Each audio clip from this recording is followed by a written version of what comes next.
Hello, my name is Elizabeth Hurd. I like to be called Liz. That's my preferred name.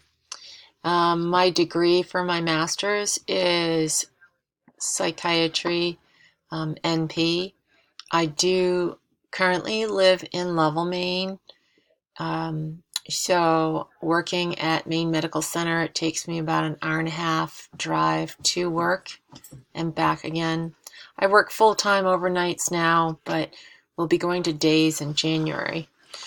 And at Maine Medical Center, I work on a stroke telemetry floor where we take this stroke patients. Also, we take people that need to be on telemetry. We also take some infections. We take people that are detoxing or are addicted to drugs or alcohol. Um, and yeah, that's basically what I'm about. I am looking forward to working with all of you, and this has been good so far. Thanks.